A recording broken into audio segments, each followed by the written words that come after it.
Hi there, excuse me. Hi there, and welcome to another edition of the Gersnet Weekly Podcast. A superb start there.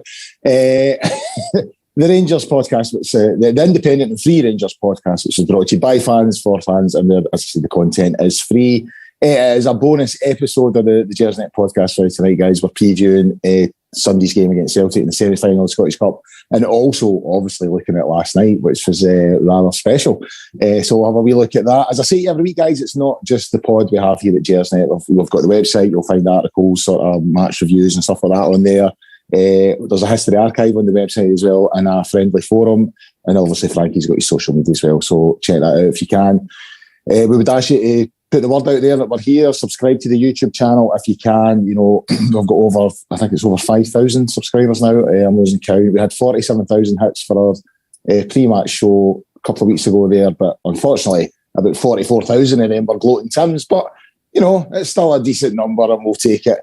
So as I said, put the word out there, let everyone know that we're here and what we're doing. As I said, we're having a look at the Braga game last night and the Celtic game on Sunday, and I'm joined by James McGee, it's his debut on the Gersnet Podcast. How are you, James? No bad, Colin. Thanks very much for having me on. Pleasure to be here. No bother. Just a shame I fucked up the intro, though, isn't it? You know, that's not the best start, really, is it? But there we go. You know, that's live podcasting. That's what happens, I suppose. That's it. You've just got to take the rough for the smooth. I suppose the starting point is it's going to be last night, really, isn't it? You know, I mean, I know we'll come on to Sunday, and I think that will take care of itself, but you know, I mean, I was quite critical of a few of the players after the Celtic game there. You know, I sort of said, you know, they've given us a lot of great nights in Europe, but they've continually let us down domestically, and, you know, it's time for this team to be broken up. I'm going to kind of reverse that now and say they do continually let us down domestically, but these nights they're just fantastic. You know, I mean, last night, yet again, I mean, the atmosphere, you know, a semi-final, a European competition, you know, for a 10-year-old club and all that, James. I know. That's, you know, I mean, it was just an incredible night, incredible result. When I got back from the game last night, I think most Rangers fans done this. I sort of pulled a few tinnies out the fridge and sat and watched it again. I got to my bed at like 4:30 this morning. And I was just buzzing, you know, I couldn't get to sleep, you know, I was just sitting there watching it. And one thing I will say, on sort of second viewing, I mean, when you're watching it, when you're there and you're caught up in it, I think because there's so much emotion, you don't really appreciate how well Rangers play. Aye. Re-watching that last night, I was like, we've absolutely battered them. It's an insult the game went to extra time, you know. Like, aye, it was, mate. I mean, what you're saying there, you know, about the kind of domestic aspect and the fact that, you know, you're saying these players have let us down and stuff like that. And I know we were on a massive low 2 weekends ago. You know, we're sitting there going, you know, oh, this Braga game's coming up and we're already behind, and where are they going to find a performance? And by Christ, they found a performance. I mean, you're saying that watching it back, obviously, after being at the game and kind of taking it in, and as you say, you do get caught up in it, you know, the pace of watching a live game at Ibrox and being involved in the atmosphere and stuff like that, it does kind of, you know, you get carried along with it. But me watching it on the telly, you know, last night, I couldn't believe what I was watching, Colin. It was like the performance, I don't know where they found it, I don't know where they pulled it from, but it was absolutely phenomenal. We scudded them. I mean, as an insult, it went to extra time. You're absolutely spot on. We absolutely scudded them. And I mean, I seen yourself and Eck obviously at full time yesterday doing your wee kind of your wrap up, and you know, Alec was saying, you know, we don't do things easy, and it would almost have been too easy for that third goal by Roof to have counted, and then that's as we go through, and it's nice and easy, clean cut, 90 minutes, job done, up the road. But no, we done it the hard way, and just what a night. I mean, the place sounded absolutely incredible. It was shocking. It was absolutely incredible. What a result, mate. And I think, you know, like obviously I was there with my son, and at the end of it, you're kind of thinking, semi-final? We're in a semi-final European competition. And I think, if I'm being honest, I think that's still to sink in. But I mean, going back to sort of some of the stuff at the game, there was a guy behind me. I'm in the Governor, right? The guy behind me, honest to God, this is shite Rangers, fucking terrible. All game, just losing their rap. There's always one. Honestly, and like a couple of folks are like, mate, you know what I mean? But again, when I was rewatching it last night, I was like, this guy doesn't understand football. We've absolutely hammered this moment. All right, we've not got. We're a wee bit lucky with our, with a few goals chopped off and stuff. But it was annoying me anyway because it was just constant negativity. But when I was rewatching the game last night, it really pissed me off. I was like, he's shouting at this team, and they've absolutely steamrolled Braga. You know what I mean? But I mean, onto the game itself. I mean, a great start. I think it was 90 seconds or something when Tav got that goal. And again, the noise, and you got a feeling then that it was going to be a good night. And we can't mention last night without mentioning Tav now.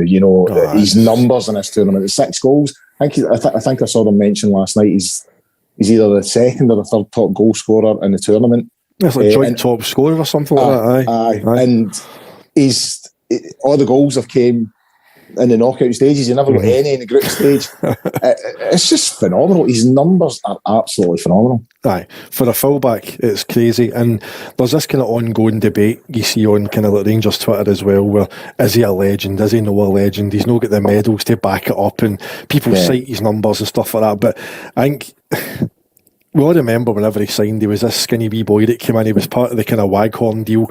It was like kind of buy one, get one free sort of thing, and they came in the door and, he's scoring free kicks for fun in the Championship and all that kind of stuff, and, Petrofac finals, getting us back up into the top flight, all the stuff that he's been through, the scuddings that we've taken, with Parkhead, all the kind of really dark days, and he stuck with us, and the fact that now he's captain to 55, and now he's putting in these kind of performances in Europe, which, I love the old kind of glory days of the 90s, right? Like Laudrup and Gascoigne and all that kind of stuff. But these guys, as good as they were domestically, they kind of let us down in Europe. It's kind of strange that the teams that we had before, the 3-4 rule and all that kind of stuff, and we had a kind of very domestic based team and they were doing better.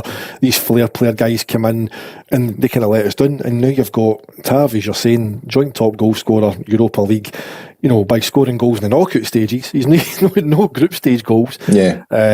And the numbers he's got as a fullback, and not just for his goals, but his assists. And a lot of folk kind of slag him off, it's off penalties. And it isn't. That goal last night, I mean, Barisic flicks it, crosses it in. Aribo, which he was doing all night, flicking balls on for people. And how he's managed to control that finish. The only place he can put that, Colin, is where he puts it. Where he put it, yeah. And what a goal. No, it's a striker's finish for me. It is, it's a centre-forward goal. Aye, absolutely. Yeah. What a finish. Yeah, it's what really pleased me was, in the opening, the first leg over in Portugal, there was this chat that, they've nullified Tav. They know how to nullify him. He didn't get out as much. And within 90 seconds, boom, have that, get it up, keys. And then the place erupts and you're like, right, it's game on. And I felt then, I mean, we'll come on and talk about the roof goals that were chopped off. But that one early doors, I thought it was a wee bit unlucky. Sort of grazed his fingernail or something like that, and it didn't really change the direction of the ball. When that goes in, you think, oh, we're on it, chopped off.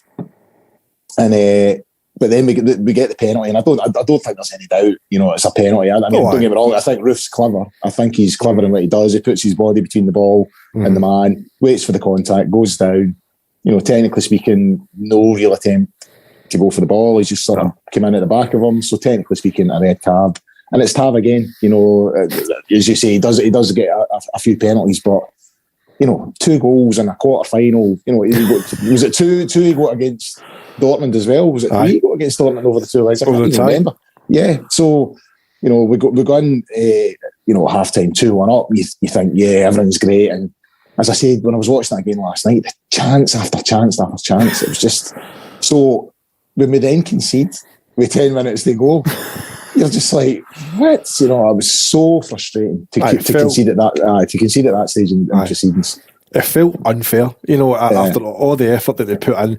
I mean, I was talking to Frankie before we came on air, and I was saying the biggest compliment I can give Roof is that he was almost McCoist-like, in that, Ali was famous for it. He would always miss a chance, or things would get us. He would keep getting in the positions, keep trying to get in there, and he did, and he got his rewards with the third goal in extra time. But it did feel cruel that it went to that, because as I said, we absolutely battered them from start to finish. I think the fact that we're down to 10 men at that point as well made it all the more frustrating, you know what I mean? And I also think there was a foul on Bassey for the corner. I think the guy comes into the back of him a wee bit. But at that point, I was like, here we go, you know, and, you know, just the way it's been with this team this season, we you know, Gio's mantra when he first came in was keep the 0, keep the 0. It would appear that's went out the window recently because we concede every fucking week, you know. But, you know, it goes into injury time. Now, look, we need to speak about Kay Marif. You know, there was a lot of stuff said when we found out Morelos was out for the rest of the season. Where are the goals going to come from? Well, they came for Roof on Sunday there. He got his hat-trick. As I said, I thought he was really unlucky with the first goal last night. I don't think... I think it sort of grazes his pinky, as I said. I don't think it changes the direction of the ball. Some ball for Warner, by the way, a great cross. The second one, you know, they start drawing these lines with VAR and all that kind of thing, you know, at that point. But again, it was a good finish. It was a striker. It was, you know, the way he's dinked it. But as you said, he's missing chances, goals getting chopped off, kept going. And his movement, I watched that again today, his movement for the goal, for the third goal. You know, when it's out, I think it's Kamara that has it out at the flank and comes into Aribo. You know, when Kamara has it, Roof pulls out a wee bit, he comes back out towards the penalty spot, and then as it goes to Aribo, boom, he makes a run. Centre half, doesn't see him coming. No. And I think I think there is something McCoy's like in that. You know, he's just his determination to keep going and belief in himself that he'll get the goal. And he deserved it. He deserved that goal last night. Aye, 100%. As I say, kept on going, didn't give up, chin up, head didn't go down at all. I mean, a lot of players would get frustrated and kind of, you know, maybe start snatching at things or maybe try and do things a wee bit different. But he just kept going, just doing what he does. And you're right there, the movement there as Kamara gets it. You see him kind of jinking, just to kind of change his position a wee bit. And defender's not got a clue where he is by the time Aribo's cutting it back to him. That's that. He's just ghosted in there. Brilliant, absolutely brilliant. I'm chuffed for him because, you know, I think a lot is at the time thought, right, you know, he's played against Celtic twice and been pretty non-existent. I think he played a part in Ramsey's goal by having the initial kind of pass to start the move, but generally anonymous in both of the games against Celtic. So you're straight away you're thinking at that time we're still challenging for a title. We're trying to kind of replace the Morelos, not just the goals but the way of playing, because Alfie drags us up the park. That way that he plays back to goal, very physical, rolling defenders, and that's what he does. So you're thinking, how are we going to replace that? He gets a hat trick against St Mirren, and straight away folk are going, well, it's only St Mirren. You know, you know, Braga's a different story, Europe's a different story, and then he goes into that game and it's almost as if the team are starting to play more to his strengths. I've sort of twigged a wee bit how to get Roof into the positions that he needs. So fingers crossed that continues for the rest of the season, because, as I say, more than deserved the goal that he got. I mean, constantly getting into the right positions, so dead chuff for him. Brilliant. On that sort of the service point, do you think that's maybe why Borna came in last night? Because I think we saw a wee example with the goal that was chopped off. I mean, that was perfect. That's meat and drink to somebody like Roof. Aye. And there was that wee comment, I've mentioned that a couple of times now on the show, you know, at the end of the game last week when he got his hat-trick against St Mirren, someone asked him about service. And he's like, yeah, I'm getting some decent service and it's about time. And it's about time. But I did kind of think there was a wee, I've not been getting the right service. And I'll be honest with you, after that game at Celtic Park when Borna had a nightmare, I thought it was a long, long way back for Borna. I couldn't see him getting back into the team. Me and my mate were kind of on the WhatsApp through the week there, and he sort of said, my mate Gary's like, I think Borna's starting on Thursday. And I was like, really? And Eck sort of, he was sort of suggesting the same thing last night in the pre-match stuff we were doing. And that's what happened. You know, Borna was in, and I do kind of wonder if Borna's in to try and get the service that suits Roof. You know, the sort of service that he's going to feed off. Well, they came in against St Mirren, you know, and again that's where Roof gets his hat trick. Yeah, you know, and I don't know if it's a combination of trying to get the service to Roof, or, you know, if it's a case of he knew he had to be more offensive last night in terms of, you know, not being pinned back by Braga, being more offensive on them and not just relying on having Tav whipping the ball in. But I mean, how many times did we see it, you know, months and years kind of gone past where you've seen those kind of goals fullback to fullback? It was a common part of the way we played, and we were seeing a lot of that again last night. So I think there's that's probably a fair shout. You know, it's a twofold. It's one, to get Borna back in because it is a more offensive way of playing. He's not the greatest defensively. Bassey's far better defensively, although he can sometimes have his moments. But definitely, I think Roof not just having to rely on Tav whipping them in, but you know, Barisic's delivery. I still think he's probably the best crosser of the ball at the football club. I definitely think he's just he can put brilliant balls out of the box. He's absolutely brilliant. So I think it's definitely a twofold kind of strategy there. It's a case of no being pinned back with Braga, just going for them and then having Roof getting service for both sides. Aye. Yeah. Now, in terms of, I mean, we don't want to talk about Scott Arfield's misses, right? We'll not talk about them. One thing I will say though, right? Again, me and my mate Gary were sort of debating today, and I saw a few folks say this on the Twitter today, so I feel I have to speak up. There's no way that's as bad as Van Vossen's, by the way. I am not having that miss is as bad as Van Vossen. No. Really? No. Seriously, it's bad. No. He's close. Colin, come on. It's not even about being close. It's the quickness, the way the ball comes back to that. Van Vossen, Alberts is running towards Stuart Kerr and just sort of taps it. Van Vossen is running in and just needs to hit it. You've seen this tap and thought, I need to bring up Van Vossen. That's what it is, isn't it? No, I'm defending Scott Arfield. It was a shot at this. And he also had the one before it. He should have scored that as well. He should have scored twice last night.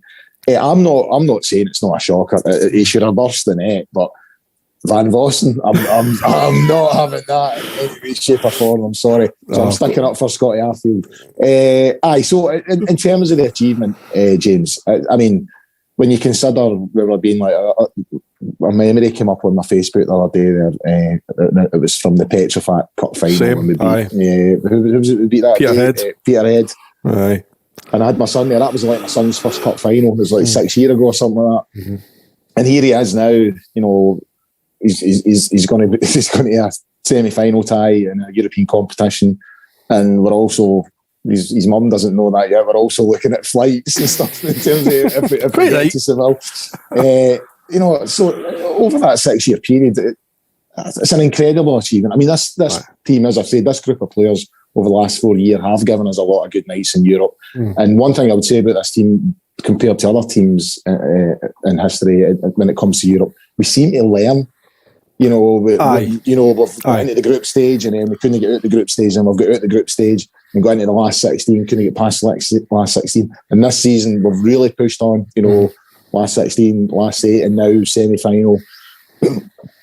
I mean, when you consider where we were, even when we go back to the top flight, the whole progress debacle, you know, to go from that to where we are now in 5 years, it's some going and it's some achievement. Aye. Insane, Colin. You know, it's funny you mentioned that because it came up in my Facebook memories as well. I took a picture. I was at that game with my father-in-law, and we were right behind the goal where Tav scored his wonder goal into the top corner. And again, it's just quite funny. Again, we're mentioning Tav. You know, 6 years ago, he's scoring against Peterhead in the Petrofac Cup. Some goal, mind you. To be fair. With some goal, it was a belter. But now he's sending us through to the semi-finals of a major European competition. So it's. Again, we keep getting back to 2012 as a kind of barometer, and we don't like bringing it up, but I think it serves. We should never forget what happened, and we should never take this club for granted again. What happened was, you know, beyond anything we ever thought was possible. When it came to Rangers, we always thought Rangers was going to be here, and there was a danger that it never was going to, you know, and we've came back, fought our way back, and to go from, you know, where we were even 6 years ago to where we are now is just... It's a hell of an achievement. I mean, whenever we got to the final in 2008, I mean, that was literally, I get married the month before that, so it's my anniversaries kind of tie into whenever Rangers go to the European Cup final or the UEFA Cup final, and it's like, when we go to that, you're thinking, this is a once in a lifetime. We're never going to see this again, because a Scottish team getting to a European final, unheard of the way that the game is set up. You know, the way modern football is set up, Colin. We're not meant to get this far. You know, it's the money clubs that are meant to get this far. But to get to another major European, you know, semi-final, potentially another final, since 2008, but taking into account what happened 4 years after and the journey we've been on, it's remarkable, honestly. Yeah. As much as we're annoyed at the domestic side of things, we can't thank these players enough for what they've gave us in Europe. Because as you said, the European nights have gave us, the atmospheres that they've managed to create at Ibrox. I mean, even through the telly, it's rocking. I'm feeling it blaring through it full time. Absolutely incredible. So, no, what an achievement, mate. And how are we feeling about the semi-final? I mean, obviously, step up again in Leipzig, maybe. We've already faced a Bundesliga team, but I mean, they pumped Barcelona last night, 4-0, or 4-1, or whatever it was. So, how are we feeling? Feeling confident? Well, I mean, you look at Leipzig's form, and apparently if the Bundesliga was decided in the last 12 fixtures, then Leipzig would be champions, apparently. So they're kind of flying now. They've got a boy in midfield, he's Christian, can't mind. My nephew will be shouting at the screen now because he told me about him earlier on this afternoon. But I think he's got God knows how many goals and umpteen assists for midfield. He was in the actual team of the week, the Europa League team of the week this week. So he's a massive attacking threat for them. But apparently their 2 first-choice centre-backs are missing or suspended. So there's a wee leveler there that we might be able to take advantage of. So, see, at this stage, I think, Colin, this team seem to thrive on being underdogs, which in a way is kind of annoying because domestically, and we've kind of touched on that whole mentality thing and the comments that Tav's made and Golds has made, that when they're expected to win, maybe the pressure gets a wee bit too much for them. But when they're underdogs and they're going into this, it's as if they've got like a freedom that they just don't feel that pressure. It'll be hard, they're flying domestically as we've said, but why not, mate? Have a go. We're 2 games away from a final. Just go for it. Yeah, there is. I don't know if this is accurate, but I have seen some stuff today on Twitter suggesting that Sakala and Ruth will be unable to travel because they're not vaccinated. I did notice that I had a wee sort of search through when we went to Dortmund and they weren't in the squad that night. So as well. Maybe something in it, I don't know. But, and I've also seen stuff saying, well, if that is the case, they'll not be allowed into Spain either. So if we do get to the final, we might have issues. But as you say, I think we need to start enjoying this. Like, see, that guy behind me last night wasn't enjoying it. It was as if Rangers were expected to win the Europa League. What the fuck, Rangers? That's like, mate, you need to start enjoying this. You know what I mean? It's not come along very often. And I think that's where we are. Whatever comes our way in terms of injuries or, they can't travel for this reason or that reason. And if we have to go with Big Said the Ted, then that's who we need to go with. And just enjoy it and see where it takes us. Right, James, on to Sunday. So it's kind of out the frying pan and into the fire. And we always knew April was going to be like that. Probably, I mean, arguably, I was looking at Celtic's form today. I mean, I think the last time they dropped points was in September. Livingston. Right. So it's probably a big ask to look at them to drop several points before the end of May. So you would arguably say that this is our last chance at domestic success this season. Aye. We've not won the Scottish Cup in a number of years. We've not won a major domestic cup in a number of years. On that front, I mean, obviously we're maybe looking more at Europe at the moment because that's given us so much joy. But domestically, it would be vital that we get through this, I think. Aye, it's one of the kind of funny ones, Colin, where like last night I'm going, I don't give a fuck about domestic game anymore. That's it. Focus in Europe. It's like we've got a league game with Celtic in between both the Leipzig games. And I'm like, just play the Waynes, just play the kids, man. Don't care. Yeah. Fuck it, go for the final. And it's obviously the come down, the realisation that we do still have to kind of fight on all these fronts. But I mean, we know the challenge ahead is we've played them twice recently. No come up with the goods. We're going to be knackered. An extra half hour wasn't ideal last night. So I don't know what changes. Barisic has obviously went off injured. So that kind of talk we had about the fact that is he coming in to be more attacking, but at the same time he didn't have a great game at Parkhead. So is that in the back of Gio's mind as well? Yeah. Will he bring Bassey back in, obviously as a default because of their injury? But even if Barisic had been fit, would he have preferred the more defensive setup, having Bassey in there? But will Ramsey play? He played, 45 minutes in Paisley, 80 minutes last night. Is he finally finding his fitness that he can play Thursday? I don't know, mate. It's just, It would be nice to finally get one of these domestic cups, back in the bag again, because it has been far too long. We've got close, with the Aberdeen game, with the old infamous, was it Umar Sadiq, and he could have tapped it in and he dives. We obviously had the final against Celtic in the League Cup where they scored the offside goal, but 5 of them were offside for that one. So this is the Scottish Cup against Hibs as well. Right. And blew that. Aye. So it's just one of these ones where a cup would be nice. It's, and the fact that it's against them as well, it just adds that kind of extra bit of pressure. I think if this had been against anybody else, Colin, then there might have been a wee bit of the kind of pressure off. But just because the way the last 2 games have went, just because we've not won the Scottish Cup in a while, we've not won a domestic cup in a while, so you just wonder what the players have got in the tank. Is it adrenaline they're going to run on? But the problem you've also got is that the way Celtic play is very, like, the first hour they just basically blitter you.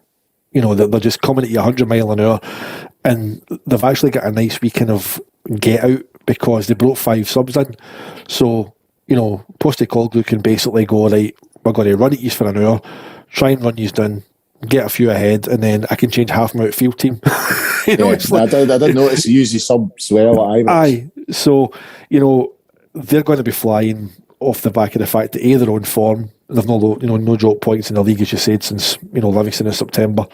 We're going to be knackered, but you just, I don't know, does Jimmy Bell wheel the telly in and stick the highlights of this one before they go out and G them up again and try and get them to relive some of that energy? I don't know, but maybe they get Kemar Roof to do the team talk with his no surrender chant, like that. Did you see that? Aye, as the fans would say, no surrender. I'm like, I'm fearful for BT's sort of mailbag over the next week. You know what I mean? That their inbox with complaint. I'd like to cancel my subscription, please. Limited. Yes, Sevco Limited Sectarian Club. It's just, I had a wee chuckle because I said when I was watching it last night, I had a wee chuckle to myself. In terms of the squad, but I've not seen an update. I don't think there was a presser today. I couldn't find any. I think that must be tomorrow. Yep. So, yeah, there is that feeling. Obviously, we had the extra half hour last night. Some players have ran themselves into the ground, I would say, last night. The likes of Lundstrom. That run they run towards the end. Calm down, John. You know what I mean? I gave him Sunday, big man. It's a lot of them have run themselves into the ground. Obviously, a big question mark over Borna. I would suggest there's probably every chance he's not going to feature on Sunday because he seemed to be holding his hamstring. So, yeah, no squad update, but it's... hold on, Frankie's trying to give me an update here. Apparently it was just cramp. Just cramp. There you go. So he might play, but it's hard to sort of second guess until we get an update on the squad. But in terms of the team, I wouldn't be surprised if every one of that starting 11 is fit. That's the team he's going to go with tomorrow. Aye.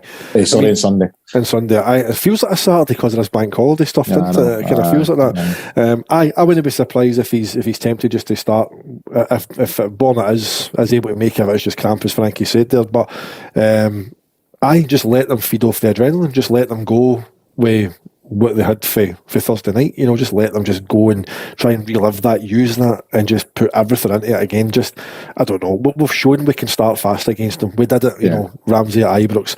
And I think the annoying thing is with that game is that we kind of allowed that game to kind of get away from us because the first attack, we've spoken about McGregor and we're not going to come on here and kind of chastise anybody or talk them down after what they did last night, but he did kind of cause that kind of change in mentality. So devised, didn't he? And for that minute, whenever they get that equaliser, you just seen the team just drop. It was like, oh shit, here we go again.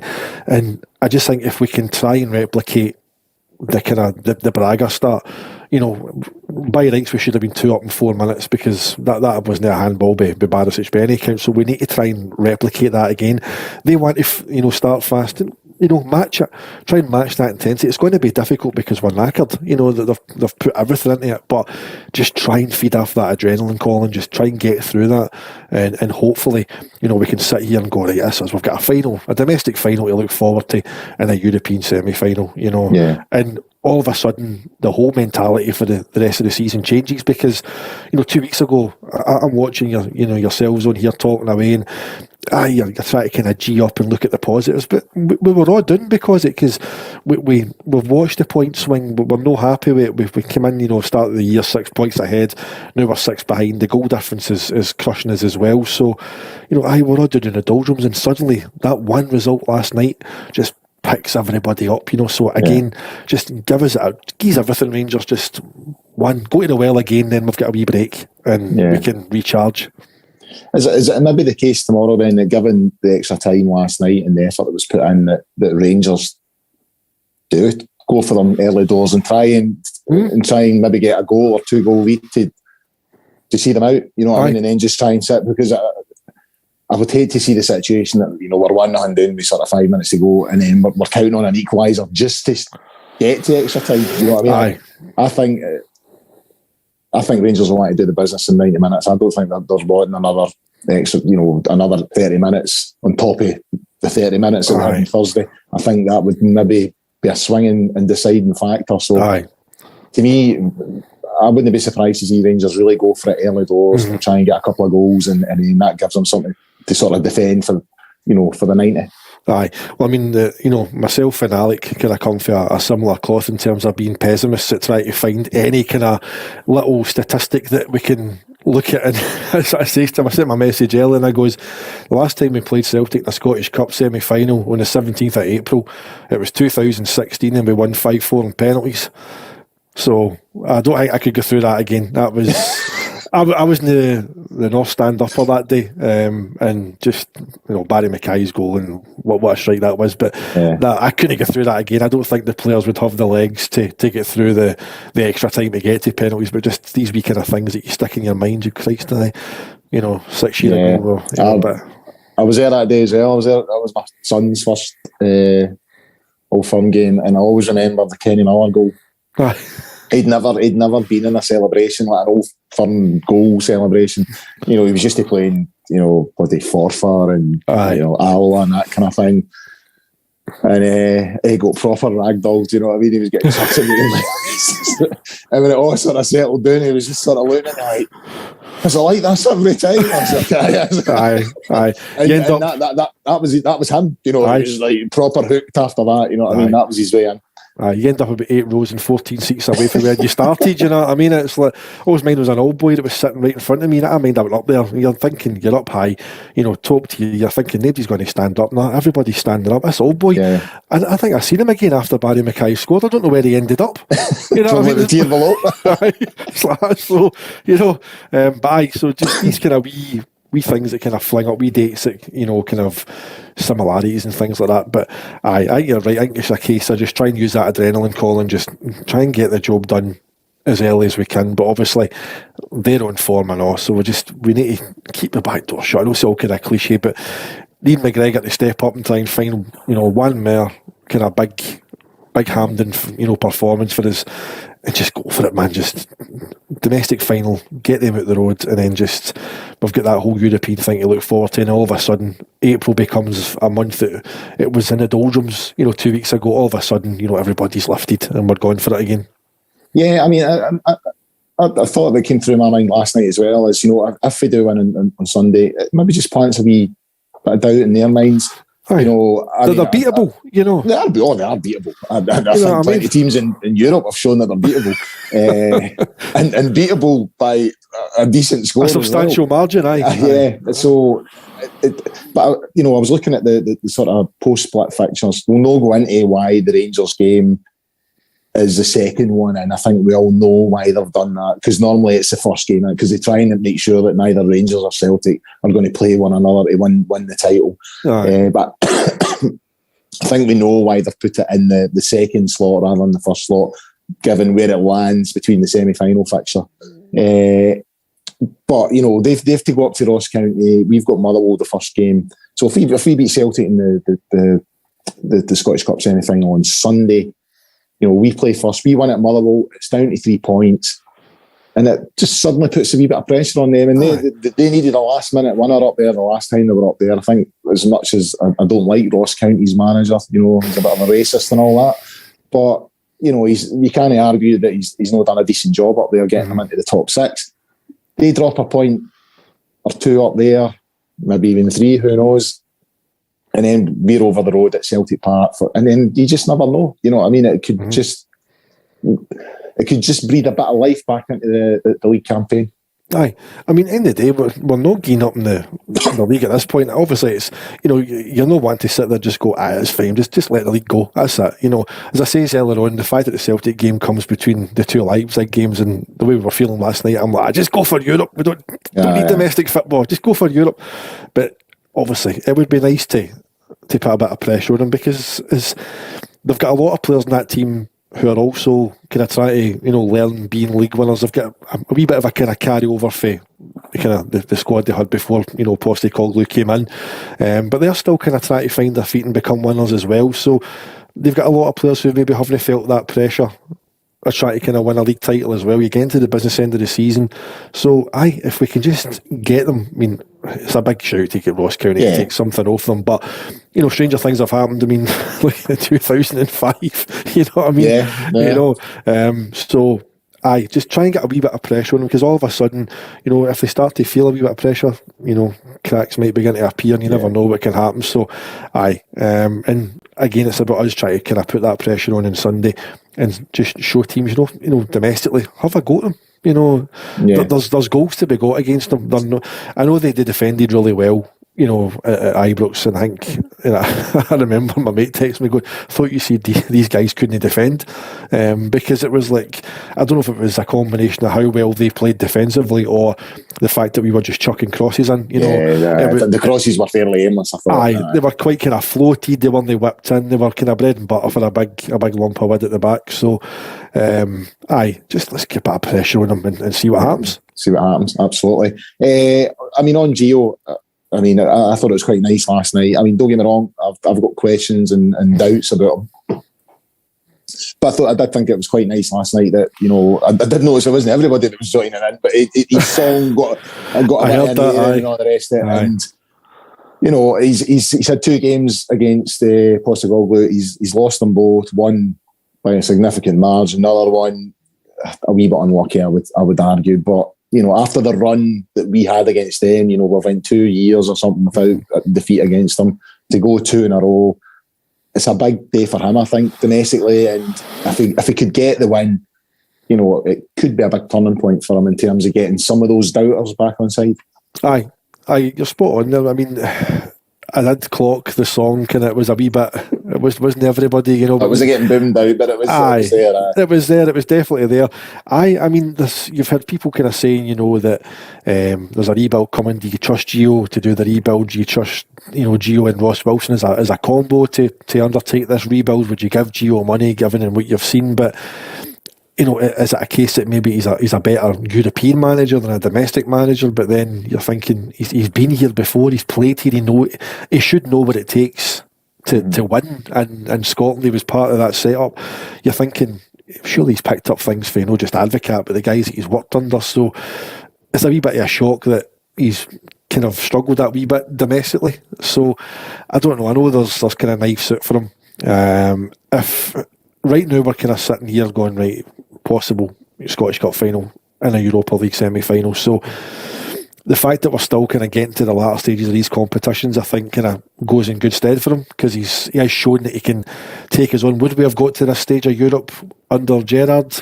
I don't know. I think there's a wee bit of kind of apathy there. I think maybe Gerrard was maybe giving hints that he was fed up, and the players were responding to that. So might have had I don't know if we'd have got quite as far as we have. So Gio's definitely done something European-wise, but domestically, as you said, with that great run against Celtic, you know, 2 years, you know, lording it up that we hadn't lost to him, and all of a sudden he's got this, you know, two defeats in a row. So, I mean, I think if he can get to this final, you know, finally beat Celtic, third time asking, he does take a hell of a lot of pressure off himself.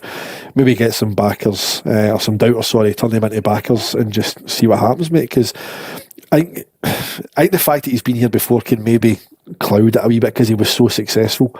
So you've got that kind of sort of Gio the player, you know, and you've got to kind of try and separate that a wee bit. But I'd love him to be successful as a manager, also because cracking player, won a ton for us, scored some memorable goals, the one in Monaco in the Champions League away, cracking goal against Celtic, the 4-0 win at Ibrox as well. So I'd love him to be a success, mate. So fingers crossed. Yeah, absolutely. And, if he was to get a win, it means, I can have a few drinks on Sunday night and no worry about getting up Monday morning because it's Easter Monday and I'm off. So I can have a hangover in peace. I don't need to get up.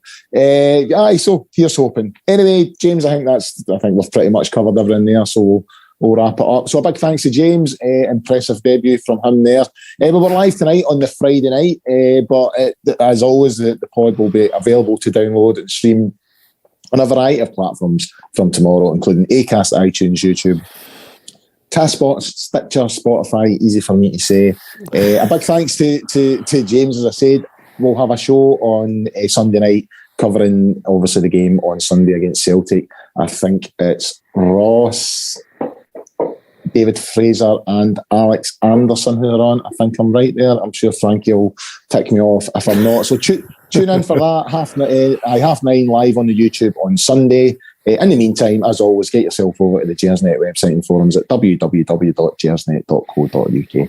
Right, guys, until the next time, I hope we get a win on Sunday. Enjoy your Easter weekend. Bye for now. Cheers, guys.